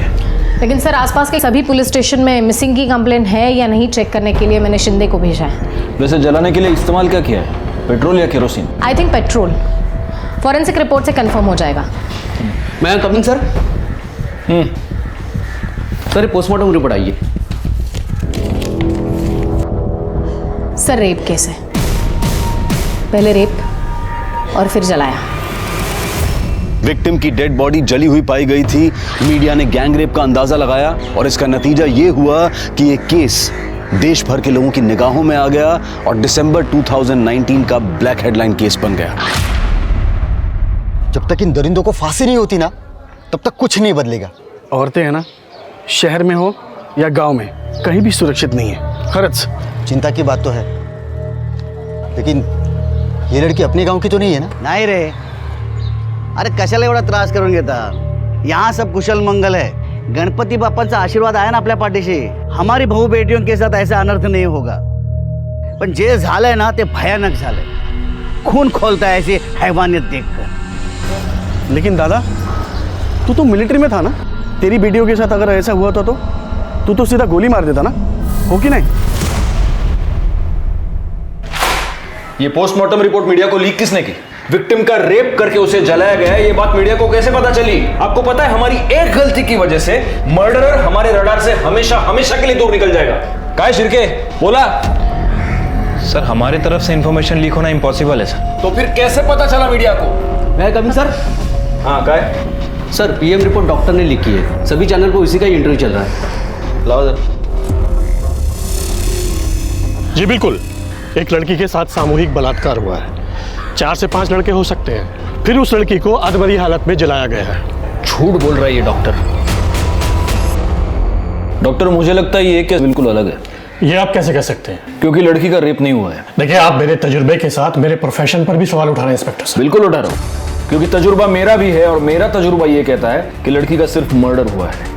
इसलिए बॉडी की पहचान ना हो, इसलिए उसकी बॉडी का सिर्फ चेहरा और ऊपरी हिस्सा जलाया गया है। अगर रेप हुआ होता तो पूरी की पूरी लाश जलाई जाती, रेप का सबूत मिटाने के लिए। दूसरी बात, अगर लड़की को जिंदा जलाया जाता तो लड़की शोर मचाती, चीखती, उसकी आवाज कोई सुनता, लेकिन किसी ने उसकी आवाज नहीं सुनी। इसका मतलब लड़की को पहले मारा गया और फिर जलाया गया। ये आपकी बनाई हुई कहानी है। शिर्के, बॉडी को इस हॉस्पिटल से दूसरे हॉस्पिटल शिफ्ट करो, दोबारा पीएम रिपोर्ट करेंगे। लेकिन आप ये कैसे कर सकते हैं? मैं बिल्कुल कर सकता हूं। बस आप दुआ कीजिए कि आपकी रिपोर्ट इस दूसरी रिपोर्ट के साथ मैच हो, वरना आपको पता चल ही जाएगा कि मैं क्या क्या कर सकता हूं। चला शिर्के। पुलिस पर मीडिया और डिपार्टमेंट के सीनियर्स दोनों का प्रेशर बढ़ने लगा। पुलिस ने पूरे नागपुर शहर में तहकीकात की, हिस्ट्री शीटर्स, रोड रोमियोज को गिरफ्तार किया, लेकिन कोई कामयाबी हाथ नहीं लगी। जिन लड़कियों की मिसिंग कंप्लेंट दर्ज हुई थी उनके घर वालों को बुलाकर शिनाख्त करवाई गई, पर किसी ने कोई पहचान नहीं दिखाई। आखिर कौन थी ये लड़की और क्या इस अनजान लड़की की मिसिंग कंप्लेंट दर्ज भी हुई थी? पुलिस ने अपने प्रयासों में कोई कमी नहीं छोड़ी और आखिरकार उन्हें इस केस से जुड़ा पहला क्लू मिला। इंस्पेक्टर साहब, हमारे जो पड़ोसी है ना, उनकी बहू बहुत दिन से गायब है और वो जो लोग हैं उसे ढूंढने की कोशिश भी नहीं कर रहे हैं, ना कि उसके मायके के लोगों को कुछ बता रहे हैं। क्या नाम है लड़की का? प्रिया। और पति का? रोशन वाघमारे।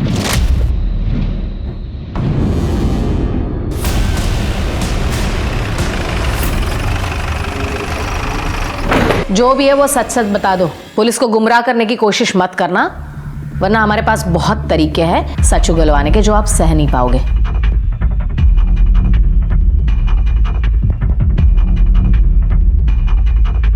किसके लिए? जी मैडम, वो आपके लिए। हाँ बताइए।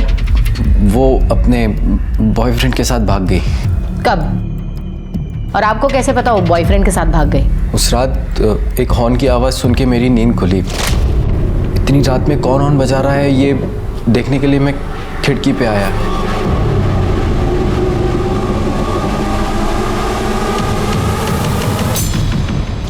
एक मिनट, आपकी बीवी और आप एक कमरे में एक दूसरे के आजू बाजू में सोए थे और आपको पता ही नहीं वो भाग गई? नहीं, वो उस रात मैं दूसरे कमरे में सोया था। क्यों? मेरा व्रत था इसलिए। क्या हम ये कहानी मान ले? आपकी बीवी भाग गई, कंप्लेन क्यों नहीं लिखवाई?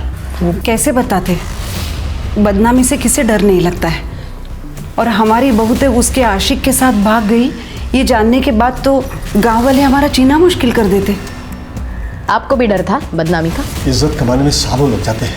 देख, 2 कौड़ी की लड़की के लिए इज्जत को कैसे दांव पे लगा सकते हैं? ये बताइए उसके बॉयफ्रेंड का नाम क्या है? उसका नाम शायद नवीन था। शिर के प्रिया की मोबाइल सर्विलेंस पे लगा दो, उसकी कॉल डिटेल्स निकलवाओ, पता करो वो सबसे ज्यादा किससे बात करती है। एक बार उसके बॉयफ्रेंड का पता चलेगा तो उस तक पहुंचना आसान होगा।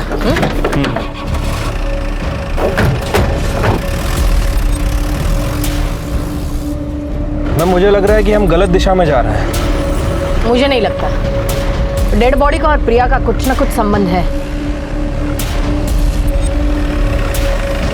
मैडम, प्रिया के बारे में कुछ पता चला? हाँ काका, वो अपने बॉयफ्रेंड के साथ भाग गए। नहीं मैडम नहीं, वो लोग झूठ बोल रहे हैं। रोशन की ये दूसरी शादी है। पहली शादी इसी लड़की के बड़ी बहन से हुई थी जो कि 2 महीने नहीं टिकी, वो अपने घर वापस चली गई। क्यों? वो तो मालूम नहीं, लेकिन दोनों लड़कियों के साथ जरूर कुछ गलत हुआ है। आपको उन लड़कियों का घर पता है?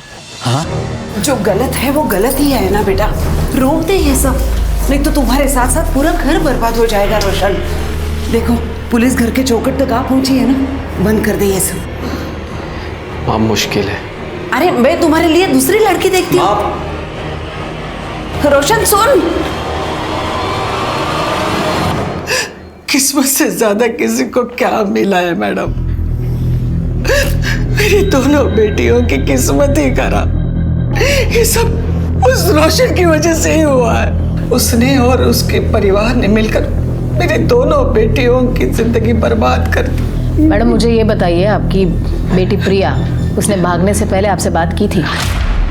प्रिया? ये खबर मुझे आपसे पता चली। ये बताइए आपकी दूसरी बेटी चित्रा कहाँ है? नागपुर मुंबाजी के आश्रम में। क्यों? मैडम उसे बहुत सदमा लगा था। जब उसकी शादी टूट गई तो वो कुछ अजीब सी हरकतें करने लगी थी। पूरा दिन स्मशान में बैठ जाती थी। क्या चल रहा है सब यहाँ पे? धीरे धीरे ये बात सारे गांव में पता चली तो सारे लोग उसके बारे में बात करने लगे। हर कोई उसे डरने लगा है। सुना है जिसके साथ उसका झगड़ा है उसके ऊपर काला जादू करती है चित्रा। देखिए, मेरे बेटे की वजह से आप लोगों को जो तकलीफ हुई है, क्या करता मैं तुम्हें सगन से माफी मांगता हूँ। दिनकर भाऊ, माफी मांगने से कुछ नहीं होगा। आप हम सब से वादा कीजिए गांव वालों से कि आप आपकी बेटी को गांव के बाहर छोड़ के आएंगे, नहीं तो पंचायत फैसला करेगी। क्यों गांव वालों? चलो रे, चलो। ओ भाऊ,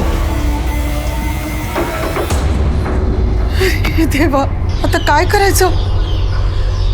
पूरे गांव वालों के साथ कैसे लड़ेंगे? इसीलिए तो कब से कह रही हूँ, सन्यासी बनना है मुझे, मुंबा जी के आश्रम में छोड़ाओ, फिर कोई कुछ नहीं कहेगा। हमें उसकी फिक्र थी मैडम, इसलिए इन्होंने छुट्टी ली और उसे मुंबई जी के आश्रम छोड़ा। कहाँ काम करते हैं आप? न्यू लाइफ बैंक में मैं सिक्योरिटी गार्ड हूँ। मुझे चित्रा का नंबर चाहिए। हाँ, देता हूँ मैं। वैसे वो मुंबा जी का आश्रम है कहाँ? रामटेक। शिर्के, कैसी लगी कहानी? काफी इंटरेस्टिंग थी। अब पता करो कहानी में सच कितना है, झूठ कितना है। चित्रा के साथ साथ दिनकर का मोबाइल भी सर्विलियंस पे लगा दो, तब पता चलेगा दिनकर ने चित्रा को सच में मुंबा जी के आश्रम में छोड़ा था या सिर्फ कहानी बनाई थी।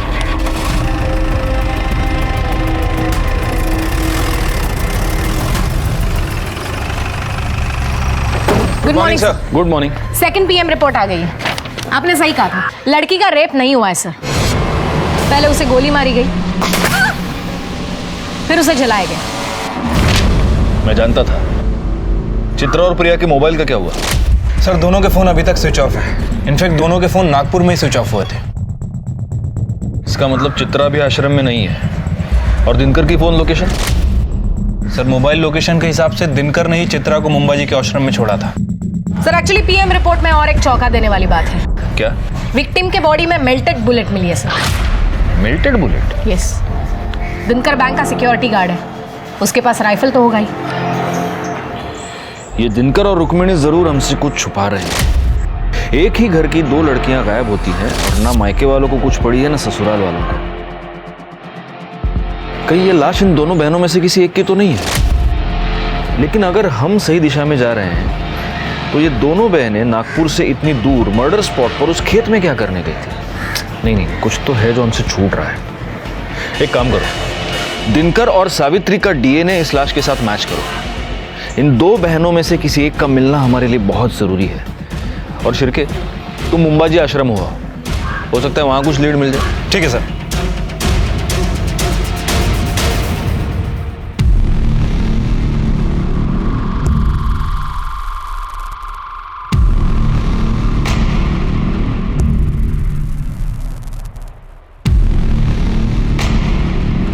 बाबा जी की जय हो। जय हो। ये आपके लिए। बढ़िया।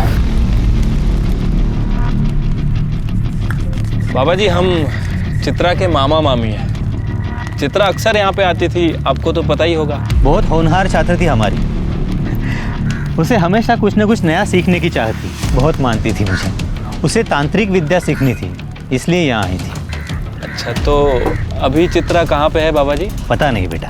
आप यहाँ आने जाने वाले लोगों का रिकॉर्ड तो रखते ही होंगे बाबा जी। बेटा ये भगवान का घर है, यहाँ हर कोई अपनी मर्जी से आता है, अपनी मर्जी से चला जाता है। हाँ वो बात तो है। आपने कहा कि वो आपकी होनहार छात्रा थी, तो फिर उसने आपको तो बताया होगा कि वो कहाँ गई है या फिर कहाँ जा सकती है। आप उसकी बहन से पूछ लीजिए, वो उसके पास रहेगी। तो बाबा जी प्रिया भी यहाँ आती थी? हाँ कभी कभी आती थी। अभी हाल ही में कुछ दिनों पहले आई थी। क्यों बाबा जी? अब इतना तो पता नहीं बेटा, लेकिन दोनों काफी दुविधा में थी। शायद कुछ पैसों का मामला था। चल निकल यहाँ से। अब काय को आई है मेरे पास पैसे मांगने? हाँ, जब तेरे को चिल्ला चिल्ला कर बोल रही थी कि मत कर उससे शादी। अरे शुक्रिया तो तुझे मेरा करना चाहिए। मेरी वजह से तू शादी से बाहर आ पाई है। अगर मैं नहीं होती तो अभी तक तू वही सड़ रही होती। अच्छा, इतना प्यार? चल चल, झूठ मत बोल। बढ़िया ये एहसान करने वाली। और एक बात याद रख, मैंने नहीं बोला था तुझे उस दलदल में जाने को। हाँ, अब गई है ना तो खुद ही बाहर निकल। हाँ हाँ निकल जाऊं। मुझे पैसे की जरूरत। मेरे पास कहाँ है पैसे? ठीक है, तू बाबा को फोन लगा और बोल तेरे हिस्से के जो पैसे है ना वो मुझे दे दे। तू जानती नहीं है दीदी, नवीन को पाने के लिए मैंने उस घटिया रोशन से शादी की है। मतलब समझ रही मैं क्या क्या कर सकती। चल ला पैसे निकाल। की दे रही है मुझे? जा, नहीं देती पैसे। जो करना है कर ले, चल जा। दोनों बहनें गायब थी, दोनों में पैसों की वजह से अनबन हो चुकी थी। क्या ये कारण था उन दोनों में से किसी एक के कत्ल का, या फिर कारण कुछ और था जहां पुलिस अभी तक पहुंच नहीं पाई थी? सावित्री और दिनकर की DNA रिपोर्ट से यह साबित हो चुका था कि कत्ल चित्रा या प्रिया में से किसी एक का हुआ था, लेकिन किसका? और आखिर इसके पीछे की वजह क्या थी? मेरे बच्चे। दूसरी रिपोर्ट से यह साबित हो गया था कि लड़की का बलात्कार नहीं हुआ था, और उसके शरीर में मिली मेल्टेड बुलेट ये बता रही थी कि उसकी गोली मारकर हत्या की गई थी। क्या राइफल याद है? इसी से मारा ना अपनी बेटी को? नहीं मैडम, भला मैं क्यों मारूंगा अपने बेटी को? क्या वजह हो सकती है? अगर तुमने चित्रा को मारा है तो वजह यह है कि तुम उससे तंग आ गए थे, क्योंकि चित्रा अपनी शादी तोड़कर तुम्हारे पास वापस आ गई थी, तुम्हारी नाक कट गई थी। और अगर तुमने प्रिया को मारा है तो उसकी वजह भी हम पता लगा लेंगे। नहीं साहब, मैं सच बोल रहा हूँ, मैंने किसी को नहीं मारा है, आप यकीन कीजिए मेरा। फिर ये राइफल खाली क्यों है? साहब कैसे सांगू तुम्हाला, हमें बुलेट्स घर लाने के लिए अलाउड नहीं है, और वैसे भी ड्यूटी खत्म होते ही मैं बुलेट्स सरेंडर कर देता हूँ। अच्छा, इस कागज में साफ लिखा है कि तुमने 2 एक्स्ट्रा बुलेट्स खरीदी थी, उसका क्या? साहब वो दशहरे के दिन शस्त्र पूजा होती है ना, उस दिन मैं 1 बुलेट फायर करता हूँ। पिछले साल भी दशहरे के दिन मैंने 1 बुलेट फायर की थी। और दूसरी बुलेट सीधे अपनी बेटी पे फायर की है ना? नहीं साहब, वो बुलेट जो है ना, 1 बुलेट वो मैं शिकार पे गया था तभी फायर की थी मैंने। झूठ बहुत अच्छा बोलता है रे तू, लेकिन बैलिस्टिक रिपोर्ट से ये पता चल जाएगा कि तूने अपनी बेटी का मर्डर किया है या नहीं। पुलिस अभी तक इस नतीजे पर नहीं पहुंची थी कि आखिर कत्ल किसका हुआ है, प्रिया का या चित्रा का। केस अंदर ही अंदर नया जाल बुन रहा था, और तभी पुलिस के हाथ इस केस की सबसे महत्वपूर्ण कड़ी लगी, प्रिया का बॉयफ्रेंड नवीन, जो अब तक फरार था। प्रिया की शादी होने के बाद तुम्हारा उसमें इंटरेस्ट खत्म हो चुका था, लेकिन प्रिया सिर्फ तुम्ही से शादी करना चाहती थी, और वो इसलिए तुमसे जबरदस्ती कर रही थी। उससे तंग आकर तुमने प्रिया का मर्डर कर दिया, और उसकी लाश कोई ना पहचाने इसलिए उसकी लाश को जला दिया। ये हमको पता है। अब तुम सिर्फ इतना बताओ कि वो राइफल कहां से लाए थे। नहीं सर, मैंने कुछ नहीं किया सर, और प्रिया जिंदा है। क्या? प्रिया जिंदा है? हाँ सर, और हम दोनों ने शादी भी कर ली है। सर, प्रिया के आई बाबा ने उसकी शादी रोशन से तय की थी। और इसके बावजूद तुमने प्रिया से शादी की? हाँ सर, उसके शादीशुदा होने के बावजूद भी मैंने उससे शादी कर ली, क्योंकि सर उसने जो मुझे दिखाया सर, वो देख के मैं हैरान हो गया था। प्रिया तू काम आज हम आगे लग लिया इस। नवीन, तुम इतना सोच क्यों रहे हो? अब जल्द से जल्द हम भाग जाते हैं, फिर सारी जिंदगी हम साथ में रहेंगे। नवीन, काय झालंय तुला? कुछ बोलता क्यों नहीं है तू? देखो प्रिया, मैं तुम्हारे साथ नहीं आ सकता। तुम्हारी शादी को बहुत दिन हो चुके हैं। नवीन बग, मेरे और रोशन के बीच में कभी कुछ नहीं था, और ना ही कुछ हुआ है। तुम कहना क्या चाहती हो? मैं तुझे कुछ दिखाती हूँ। बग,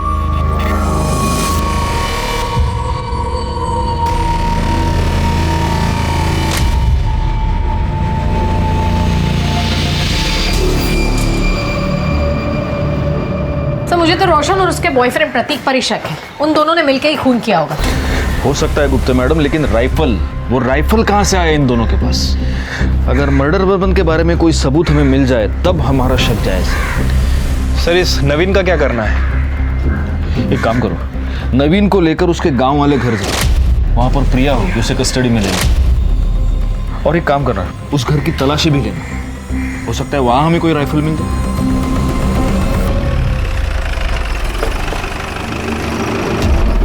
कौन सा घर है? सर वो वाला। नवीन, अंदर चेक करो जरा। प्रिया कहाँ है? कल रात तक तो प्रिया यही थी, लेकिन वो चली गई। कहाँ चली गई? कुछ बता के तो गई होगी ना। हाँ, उसने कहा नवीन का फोन आया था और वो गई। सर, अंदर प्रिया नहीं है। मुझे लगा कि नवीन ने उसे बुलाया होगा। मतलब प्रिया के पास मोबाइल फोन है? जी। तुम्हारा फोन दो। ये फोन कस्टडी में रखो, आज नहीं तो कल प्रिया जरूर इसे फोन करेगी। प्रिया जिंदा है क्योंकि अभी अभी 4-5 घंटे पहले वो नवीन के घर से भागी है। इसका मतलब मर्डर चित्रा का हुआ है। लेकिन प्रिया ने कुछ किया ही नहीं है, तो वो भागी क्यों? हो सकता है प्रिया ने ही चित्रा का मर्डर किया हो, वजह कुछ भी हो सकती है। सर, लेकिन रोशन को चित्रा से प्रॉब्लम थी, क्योंकि उसे लड़कियों में कोई दिलचस्पी नहीं। सर, शहर में जिन लोगों के पास लाइसेंस राइफल है, ये उसकी लिस्ट है।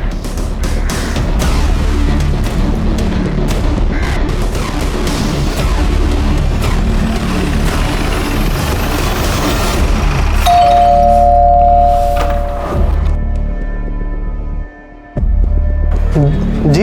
इतना शॉक होने की जरूरत नहीं है।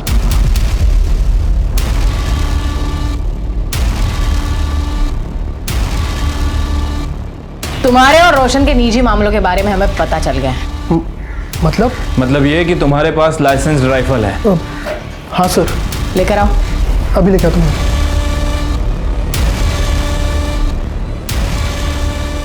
बुलेट्स कहाँ है? हाँ सर।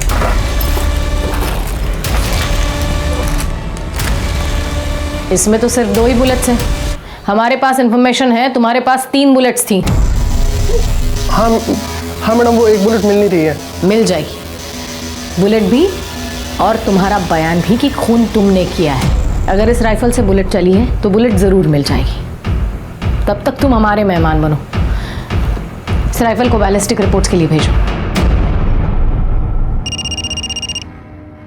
सर नवीन का फोन बज रहा है। जल्दी से सर और मैडम को बुला के लाओ। हो सर। नवीन, तुम्हारा फोन बज रहा है, लैंडलाइन से, शायद प्रिया का हो सकता है। स्पीकर ऑन करो और बात करो। हेलो नवीन, कहाँ हो तुम? प्रिया, तुम ठीक तो हो ना प्रिया? तुम्हारी आवाज ऐसी क्यों आ रही है? नवीन बताओ ना, कहाँ हो तुम? प्रिया, मैं यही हूँ। तुम मुझे बताओ, तुम कहाँ हो? मुझे बहुत डर लग रहा है नवीन, कुछ ठीक नहीं लग रहा है। प्रिया, तुम शांत हो जाओ, पहले मुझे बताओ तुम कहाँ हो? नवीन मुझे बहुत डर लग रहा है। प्रिया, इस वक्त नवीन हमारी कस्टडी में है और सेफ है। मैं पुलिस डिपार्टमेंट से बात कर रही हूँ। Police department? तुम्हें डरने की जरूरत नहीं, तुम भी हमारे साथ सेफ हो। बस इतना बताओ, इस वक्त तुम हो कहाँ? मुझे फिर से वहां नहीं जाना। मुझे रोशन और उसके घर वालों के बीच नहीं जाना मैम, प्लीज। प्रिया, तुम्हें डरने की कोई जरूरत नहीं है। उस वजह से हम तुम्हें नहीं ढूंढ रहे। मेरी बात ध्यान से सुनो, हमें तुम्हारी मदद की जरूरत है। तुम्हारी बहन चित्रा को किसी ने जान से मार दिया है। मार दिया? बस इतना बताओ, तुम हो कहाँ? हम तुम्हें लेने आ रहे हैं।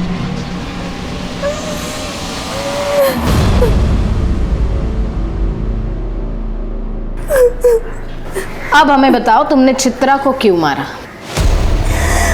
मैंने ऐसे कुछ नहीं किया है मैडम। मैं अपनी ताई को क्यों मारूंगी? तुम झूठ बोल रही हो। सच ये है कि तुम अंबाजी आश्रम गई थी चित्रा से मिलने के लिए। वहां पर तुम्हारा और चित्रा का झगड़ा हुआ। झगड़ा पैसों को लेकर हुआ था। तुमने चित्रा के पास पैसे मांगे, चित्रा ने तुम्हें पैसे देने से इनकार कर दिया। इसलिए फिर तुमने कॉल करके चित्रा को बुलाया और उसका मर्डर कर दिया। नहीं सर, ये सब झूठ है। मैंने मेरी ताई को नहीं मारा और हमारे बीच कोई झगड़ा भी नहीं हुआ था। अवधूत ने तो हमें बताया तुमने चित्रा को जान से मारने की धमकी दी थी। नहीं मैम, ये सब झूठ है। धमकी दे रही है तू मुझे? जा, नहीं देती पैसे, जो करना है कर ले, चल जा। धमकी नहीं दे रही हूँ दीदी, मैं खुद बहुत परेशान हूँ। मैं नवीन से बहुत प्यार करती हूँ दीदी, और सिर्फ आप ही हो जो मेरी मदद कर सकते हो। मैं नवीन से शादी करना चाहती हूँ। उसके लिए मुझे थोड़े पैसों की जरूरत है, और मैं आपको वादा करती हूँ कि मैं आपको सारे पैसे लौटा दूंगी। बस अपनी बड़ी बहन से थोड़ी मदद मांगने आई। तुझे नवीन से शादी करनी थी तो उस रोशन से शादी क्यों की? तुझे क्या लगता है आई बाबा नवीन के साथ शादी करने के लिए तैयार हो जाते? नहीं, इसलिए मैंने प्लान बनाया कि मैं रोशन के साथ शादी करूंगी, फिर उसको छोड़ के भाग जाऊं। और मैंने वैसा ही किया दीदी। दीदी प्लीज मेरी मदद कर दे, प्लीज दीदी। ठीक है, तू एक काम कर, तू जा और सारी तैयारियां कर, पैसों का बंदोबस्त हो जाएगा। पर दीदी तू इतने पैसे लाएगी कहाँ से? तेरे ससुर से। और वो तुझे पैसे क्यों देंगे? उन्हें देना ही होगा। काम जो ऐसे किए हैं उन्होंने, हर चीज का हर्जाना भुगतना पड़ेगा। आप यहाँ क्या कर रहे हैं? काय झालं का? घाबरू नको। छोड़िए मुझे। थाम थाम थाम थाम। तुम अभी जवान हो, तुम्हारी भी कुछ जरूरत है ना? मैं है ना, मैं पूरा करूंगा तुम्हारी जरूरत। हाँ। छोड़िए मुझे।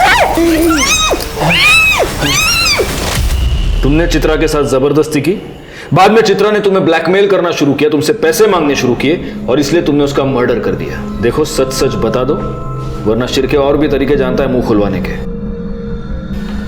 शिरके, मरुका, बता। हाँ, मैं मानता हूँ मैंने चित्रा के साथ जबरदस्ती की थी, लेकिन मैंने उसे नहीं मारा साहब, बल्कि वो मुझे मारना चाहती थी। वो क्यों? चित्रा मुझे आश्रम से फोन किया करती थी, कहती थी कि मैंने उसके साथ जो भी किया वो उसका बदला लेगी, काला जादू करके मुझे मार डालेगी। मैं बहुत डर गया था साहब, बहुत डर गया था मैं। अगर काला जादू करके किसी को मारा जा सकता तो दुनिया के सारे इंसान एक दूसरे को अब तक खत्म कर चुके होते। मैं सच कह रहा हूँ साहब, मैंने कुछ नहीं किया, कुछ नहीं किया मैंने। तो ऐसे सच नहीं बोलेगा। शिर्के, इसके सारे कॉल रिकॉर्ड्स निकालो, पता करो ये किसके इसके साथ कांटेक्ट में था, कहां कहां जाता था, और सबसे जरूरी बात, इस पर रेप केस फाइल करो। कौन सा रेप साहब? बताने वाली तो मर चुकी है, बॉडी कुछ नहीं कह सकती, और रेप को तो बहुत दिन हो गए, अब कुछ नहीं साबित हो सकता। सर कृष्णा सही कह रहा है, कृष्णा ने रेप किया है प्रूव करना बहुत मुश्किल है। लेकिन हमें कोशिश तो करनी होगी। एक बात बताइए, आसपास के जितने भी पेट्रोल पंप्स हैं उसकी सीसीटीवी फुटेज आपने चेक की है? जी सर, लेकिन ऐसा कोई भी नहीं जो लास्ट कुछ दिनों में किसी भी पेट्रोल पंप से कैन से पेट्रोल लेके गया हो सकता है उसने बाइक में या कार में पेट्रोल भरा हो और वहां से कैन में डाला हो सकता है सर, बैलिस्टिक रिपोर्ट। इस रिपोर्ट के मुताबिक दिनकर की राइफल से कोई बुलेट फायर नहीं हुई, लेकिन प्रतीक की राइफल से हुई है। सर प्रतीक के घर से हमने जो राइफल बरामद की थी उसमें से एक बुलेट मिसिंग थी।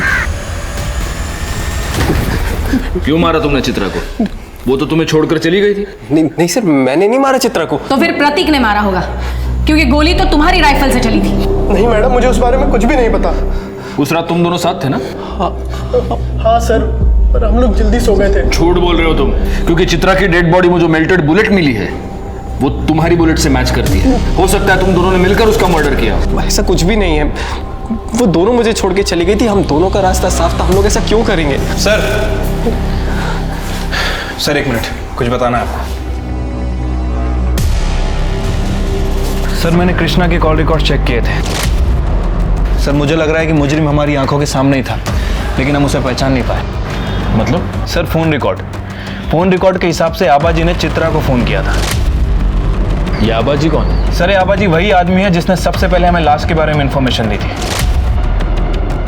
हाँ सर, और इसके बाद मैंने आबाजी के कॉल रिकॉर्ड चेक किए। सर पता चला है कि वारदात के ठीक एक दिन पहले आबाजी ने चित्रा को फोन किया था, और वारदात वाली रात चित्रा ने आबाजी को फोन किया।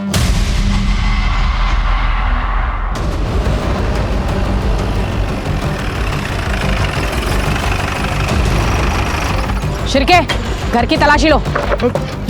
मैडम मैडम मैडम बताइए ना क्या हुआ?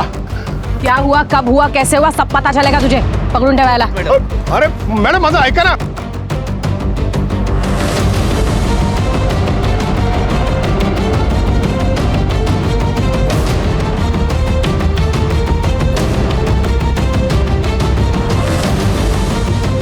मैम, अंदर एक कैन और पाइप मिला है।